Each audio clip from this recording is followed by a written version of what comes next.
Channel. இன்னைக்கு நம்ம பண்ண போற ரெசிபி என்னன்னு பாத்தீங்கன்னா ஒரு இட்டாலியன் டெசர்ட் ஐட்டம் cannoli. எப்படி செய்யறதுங்கறத பார்க்கலாம் வாங்க.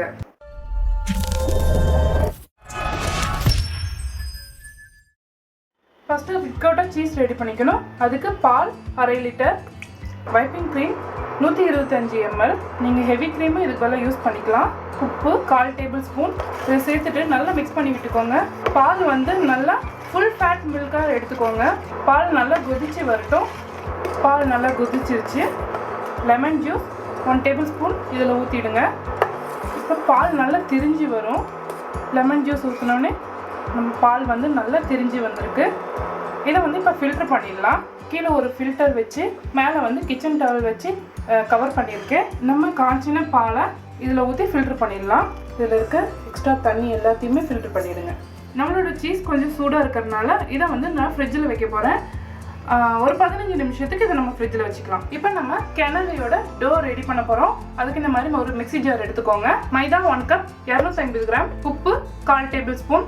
எந்த ஒரு ஸ்வீட் செஞ்சாலும் உப்பு சேர்க்கும் போது அது இன்னும் நல்லா டேஸ்ட்டாக இருக்கும். சர்க்கரை 2 டேபிள் ஸ்பூன். இது எல்லாத்தையும் சேர்த்து இப்போ நல்லா அரைச்சிருங்க. இந்த மாதிரி ஒரு தடவை நல்லா அரைச்சிக்கோங்க. முட்டையோட மஞ்சள் கரு 1, மறுபடியும் ஒரு தடவை சுற்றிடுங்க. 2 டேபிள் ஸ்பூன் அன்சால்டட் பட்டர். எல்லாத்தையும் ஒன்றா சேர்த்து அரைக்கக்கூடாது. இந்த மாதிரி பிட்டு பிட்டாக தான் அரைக்கணும். Vinegar 3 table spoon. இந்த cannoli டோ வந்து ஒயின் சேர்த்து தான் அவங்க அரைப்பாங்க. நம்ம எந்த ஆளும் சேர்க்காதனால அதுக்கு பதிலாக வினிகர் ஆட் பண்ணிக்கிறோம். நீங்கள் குக்கிங் ஒயின் யூஸ் பண்ணுறவங்களா இருந்தால் இதில் வந்துட்டு 3 tablespoon cooking wine add பண்ணிக்கோங்க. தண்ணி 3 டேபிள் ஸ்பூன். இப்போ நம்மளோட cannoli டோ ரெடி ஆயிடுச்சு. இதை வந்து ஒரு பவுலுக்கு மாற்றிடலாம். நம்மளோட டோவை இந்த மாதிரி பவுலுக்கு மாற்றியாச்சு. இது மேலே கொஞ்சமாக மாவு சேர்த்து இதை நல்லா பிணைஞ்சிக்கலாம். ஒரு 5 நிமிஷத்துக்கு இதை நல்லா பிணைஞ்சிக்கோங்க. 5 நிமிஷம் பிணைஞ்சதுக்கு அப்புறமா பாருங்கள் இந்த மாதிரி நல்லா சாஃப்டாக வந்திருக்கு. காயாமல் இருக்க ஒரு டவல் போட்டு க்ளோஸ் பண்ணி வச்சுடுங்க. நம்ம ஃபில்டர் பண்ணி வச்சுருந்த பன்னீரை இப்போ ஒரு பவுலுக்கு மாற்றியாச்சு. இதை வந்து கை வச்சு ஒரு 5 நிமிஷத்துக்கு நல்லா மிக்ஸ் பண்ணி விடுங்க. கொஞ்சம் ஸ்மூத்தாக ஆகும். அதனால் அதை விட கொஞ்சம் ஸ்மூத்தாக இருக்குது. Powder sugar 2 tablespoon. இன்னொரு தடவை நல்லா கை வச்சு இதை மிக்ஸ் பண்ணி விடுங்க. Vanilla essence 1 tablespoon. எல்லாத்தையும் நல்லா மிக்ஸ் பண்ணி விடுங்க. அவ்வளோதான், நம்மளோட ரிகோட்டா சீஸ் ரெடி ஆகிடுச்சு. அடுத்துதான் cannoli செய்யலாம். cannoli செய்யறதுக்கு இந்த மாதிரி டியூப்ஸ் மாதிரி அது செய்யறதுக்குன்னே இருக்கும். நம்மளுக்கு அந்த டியூப்ஸ் கிடைக்காதனால நான் மூங்கில் குச்சிகளை இந்த மாதிரி சைஸ்க்கு கட் பண்ணி வச்சுருக்கேன். உங்களுடைய உள்ளங்கை சைஸ்க்கு இதை கட் பண்ணிக்கோங்க. நம்ம நார்மலாக துணி கடைகளில் வாங்கக்கூடிய பேகுகளில் பார்த்தீங்கன்னா இந்த மாதிரி மூங்கில் குச்சிகள் வச்சு தான் தருவாங்க. நீங்கள் அதை எடுத்து இந்த மாதிரி சைஸாக கட் பண்ணிக்கலாம். இந்த மாதிரி 5 மூங்கில் குச்சிகளை ரெடி பண்ணி வச்சுருக்கேன். இப்போ நம்ம cannoli செய்ய ஆரம்பிச்சிடலாம். அடுத்தது ஒரு சப்பாத்தி கட்டையில் வரமாவு போட்டுக்கோங்க. நம்ம ரெடி பண்ணி வச்சுருந்த டோ வச்சுடுங்க. இதை நான் 2 பீஸாக கட் பண்ணிடுறேன். இன்னொரு பீஸ் மேலே கொஞ்சமாக மாவு போட்டுட்டு இதை நல்லா தேய்க்க ஆரம்பிச்சிருங்க. மாவு பார்த்தீங்கன்னா நல்லா ஸ்மூத்தாக இருக்கிறது உங்களுக்கு தெரியும். ரொம்ப சன்னமாக வேண்டாம், ஓரளவுக்கு சன்னமாக இதை தேய்ச்சிக்கோங்க. அழகாக ரவுண்ட் ஷேப் வரணுங்கிறதுக்காக நான் இந்த மாதிரி கட்டர் எடுத்திருக்கேன். இந்த மாதிரி ரவுண்டாக அழகாக கட் பண்ணிக்கோங்க. இந்த ரவுண்டாக கட் பண்ணியிருக்க மாவு மேலே நம்ம ரெடி பண்ணி வச்சுருந்த இந்த மூங்கில் குச்சிங்களை இப்படி மடித்து விட்டுக்கோங்க.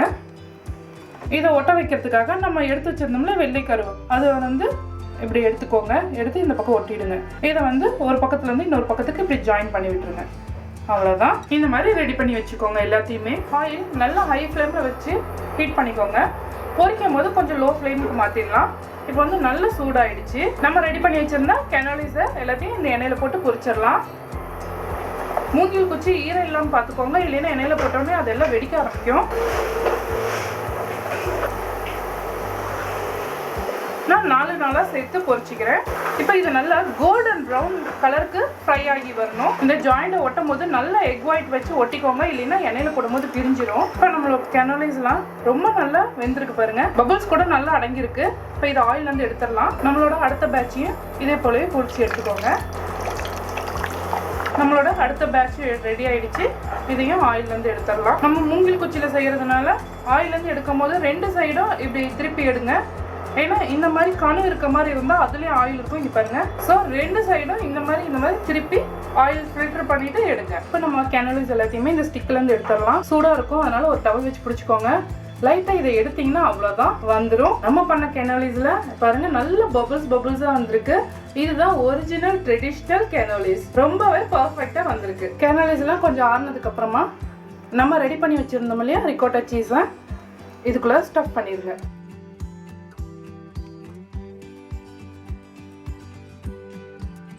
கொஞ்சம் போல பிஸ்தாவை நறுக்கி வச்சிருக்கேன். அதுல இந்த 2 சைடும் இப்படி பொட்டிடுங்க. வா, ஒரு சுவையான கேனோலிஸை ரெடி பண்ணியாச்சு. பார்க்கவே எவ்வளவு அழகா கலர்ஃபுல்லா இருக்கு பாருங்க.